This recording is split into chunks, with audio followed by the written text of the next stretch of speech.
আপনার 4 মাস হলো প্রায়।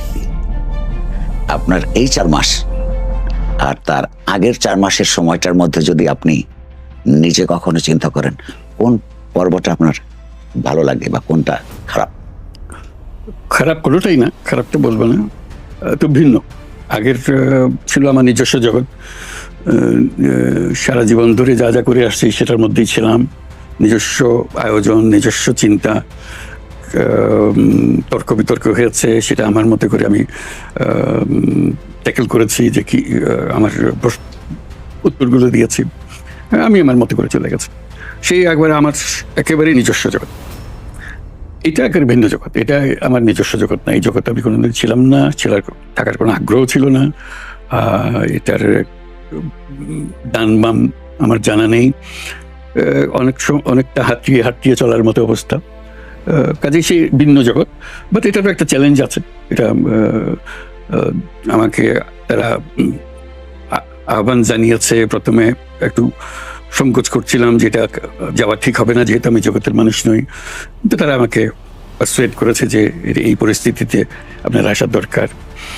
শেষ পর্যন্ত আমি রাজি হয়েছি যে এইভাবে তোমরা প্রাণ দিয়েছো, তোমরা রক্ত দিয়েছো, কাজে আমার জন্য না হয়তো চ্যালেঞ্জিং হলোই, বা আমি যাই, তো আমি রাজি হলাম, সেভাবে এসছে। কাজে এটা ভিন্ন জগৎ, এই ভিন্ন জগতের মধ্যে এখন চলছি, দেখা যাক কত যেতে পারি। কিন্তু এই জগৎটা যদি শুরু না হতো অগাস্টের 8 তারিখে আপনার জন্য, তো তার পেছনের যে 4 মাস আপনাদের ততদিনে মনে হয় জেলে থাকার কথা ছিল হয়তো, অথবা আমি তখন প্রস্তুতি নিচ্ছিলাম কোন কোন দেশে যাব যাতে বাংলাদেশে ফিরে যেতে না হয়। আমি এক উপলক্ষে আরেক দেশে ছিলাম, সেখানে বসে প্রস্তুতি নিচ্ছি এখন ফিরে যাওয়ার ঠিক হবে কিনা। যাওয়ার সময় দেখেছি উত্তেজনা, দেখে গেছি কারফিউ, দেখে গেছি কারফিউর ভেতর দিয়ে আমাকে যেতে হয়েছে, কাজেই উত্তেজনা ক্রমেই বাড়ছে। সেটা কারফিউ ভঙ্গ করেছিলেন? আমি কারফিউ ভঙ্গ করে গেলাম, তা না হলে তো যেতে পারতাম না। ভাগ্যিস কেউ ধরেনি পথে, অত কড়াকড়ি কারফিউ ছিল না। কাজে ওর অবস্থাটা দেখে গেছি এবং এটা ক্রমাগতভাবে দেখছি পত্রপত্রিকায়, সোশ্যাল মিডিয়াতে ভয়ঙ্কর রকম কাজ হচ্ছে। কাজে এটা একটা ক্রমাগতভাবে এটা ফিডিংটা পাচ্ছিলাম। তার মধ্যে এই ঘটনা ঘটলো, একবার অবিশ্বাস্য একটা ঘটনা, কিন্তু তার মধ্যে বুঝি নেই যে এর মধ্যে আমাকে জড়িত হতে হবে, এর মধ্যে একটা ভূমিকা পালন করতে হবে। কাজে এই 4 মাস এইভাবেই গেছে আমার। আপনি 8ই আগস্টে ক্ষমতা গ্রহণের পরে আপনার বিরুদ্ধে বিগত সরকারের যে আইনগত অভিযোগ ছিল সেগুলি কোর্ট থেকে একের পর এক উঠে যায়। লোকেরা কি এরকম ভাবনার, লোকেদের সুযোগ আছে যে আপনার এই পজিশনের ভারে কিংবা প্রভাবে সেখানে এরকম কোনো ঘটনা ঘটেছে? আমি বলবো এটা আমি সরকারে থাকি বা দেশে থাকি না থাকি, এগুলো এমনি চলে যেত, কাজে কোনো ভিত্তি নেই। আমাদের যারা প্রতিনিধিত্ব করছে আমাদের আদালতে, যে আমাদের উকিলরা আছেন, তারা এটা বোঝাতে পারতেন যে এটার কোনো ভিত্তি নেই, এটার কোনো প্রশ্ন নাই, তথ্য নাই, কিছুই নেই। কাজেগুলো খুবই ঠুনকো জিনিস হলো। এটা আমার জানার অজানার কোনো বিষয় না, এটা হলো যে এটা যেহেতু এটা বিচারের বিষয়, বিচারেই চলে যেত। কাজে আমি থাকলেও যেত, না থাকলেও যেত, ঘটনার চক্রে আমি ছিলাম, ক্ষমতাতে ছিলাম। কিন্তু লোকেরা যে বিচার ব্যবস্থার উপর তৎকালীন এক্সিকিউটিভের, রাষ্ট্রের প্রভাবের কথা বলছিল, বলা বলি আছে এখনো, তাহলে কি আপনি মনে করেন ওনারা ক্ষমতা থাকলেও কোর্ট যে ওইভাবেই ব্যবহার করতো, মানে ন্যাচারাল পদ্ধতিতে? ওরা করে নাই তো, আগের যারা ছিল তারা তো করে নাই বলেই তো আমি আদালতের মধ্যে ঘোরপাক্কা ছিলাম। তাহলে যারা এসছে তারা বিচার চাচ্ছে, বিচার প্রতিষ্ঠিত করতে চাচ্ছে, সেভাবেই যদি চলতো তাহলে তো আমি জেলে যাবার একটা, অবশ্যই আমি তো জেলে যাবার পথেই ছিলাম, আসা যাওয়ার প্রতিবারই মনে হচ্ছে এবারই বোধহয় জেলে যেতে হবে।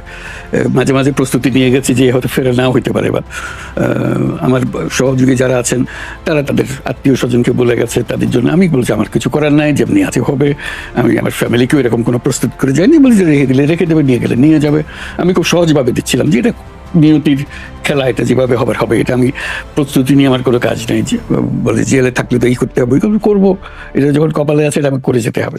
আপনি মাত্র বললেন যে এটা একটা ভিন্ন জগৎ এবং এইভাবে জড়িয়ে পড়তে হবে, এরকম একটা রাজনৈতিক দায়িত্ব তো রাষ্ট্র পরিচালনা, সেটা আপনি চিন্তা করেননি?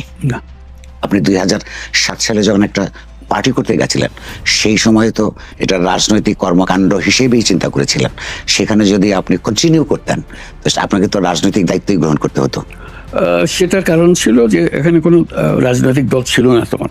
সবাই আমার বন্ধু বান্ধব, সহযোগী, পরিচিত, সব যে আপনি একটা করেন, আপনি একটা করেন, এই পেছনে লেগে রইল।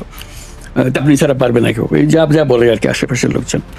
এত ত্যক্ত বিরক্ত হয়ে শেষে বললাম ঠিক আছে আমি করবো। এই পথে আসতে যেতে এটা ঘোষণা এই সাংবাদিকরা ধরলো, আমি যে হ্যাঁ আমি করবো, এই দিয়ে শুরু হলো। তখন বেশিরভাগ সময় আমি আসা যাওয়া করছিলাম বিভিন্ন জায়গায়, উত্তরবঙ্গে যাচ্ছিলাম, চিটাগাং যাচ্ছিলাম, এই প্রত্যেকবার এয়ারপোর্টে এগুলো কথাবার্তা হচ্ছিল, আর কোথাও না। ধর বল যে তাহলে এক সময় ধরলো যে তাহলে কি নাম দেবেন, আমি যে নাম ঠিক করি নাই, নাম ঠিক করলে আপনাদের জানাবো। তো এবার নাম ঠিক করছেন না কি জান, তখন অবশ্যই একটা নাম দিলাম যে এই নাম হবে নাগরিক শক্তি। তারপরে বুঝলাম যে এটা বেশ এগিয়ে যাচ্ছে জিনিসটা। তারপর বললো যে এটা মতামত নাও, সবাই বললাম যে এটা মতামত নেওয়ার যেটা কোনো রকম এটা থেকে দূরে সরা যায় কিনা তার চেষ্টা করছিলাম। নামও হলো, মতামত হলো। তারপর আমি দেখলাম যে না এটা তো বেশিরভাগ ঢুকে যাচ্ছে এর ভেতরে, তখন দর্শকটা প্রায় হবে।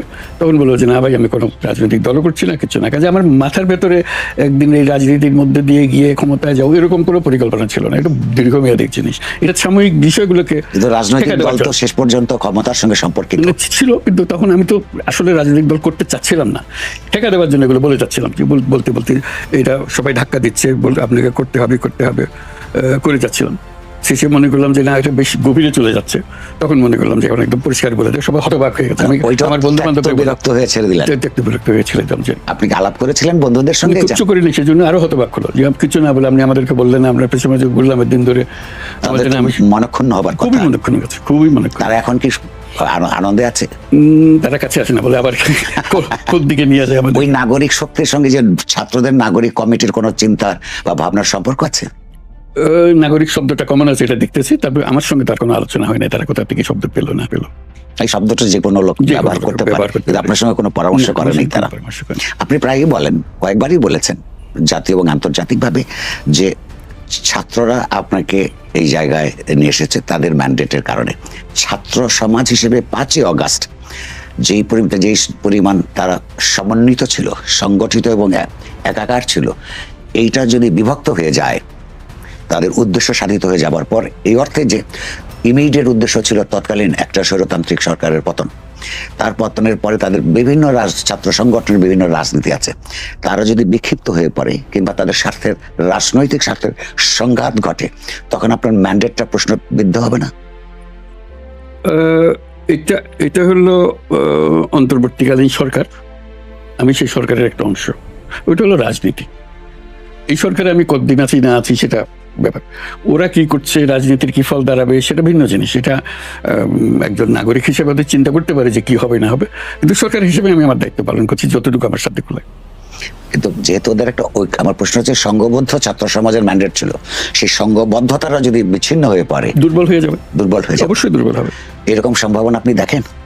সবসময় সম্ভাবনা তো থাকে, এটা একটা দুর্বল হবে একটা সবল হবে, এই গিয়া এই টুকরা সঙ্গে মিলবে, নানা রকম ঘটনা হতে থাকবে। অন্যান্য টুকরার কথা বলছেন, ধরুন আমরা যারা বাইরের থেকে দেখি, ওই অভ্যুত্থানে বিজয়ী ছাত্র নেতৃত্ব আপনাকে আহ্বান জানিয়েছে, বাংলাদেশের সেনাবাহিনী সেইটাকে সমর্থন করেছে, এবং রাজনৈতিক দলগুলো যারা পাওয়ার কন্টেন্ডার তারা আপনাকে সহযোগিতা এবং সমর্থনের প্রতিশ্রুতি দিয়েছে। তাহলে আপনি যখন প্রায়ই বলেন ছাত্ররা আমাকে অ্যাপয়েন্টমেন্ট দিয়েছে, আপনার কি মনে হয় যে অন্য দুইটা সেক্টর দ্বারা সংগঠিত নানানভাবে তারা মনক্ষুণ্ণ হতে পারে? কিন্তু বাস্তব তো তাই, আমাকে তো ডেকে এনেছে ছাত্ররা, কাজে আমি সেভাবেই বলেছি ছাত্ররা আমাকে নিয়োগ করেছে।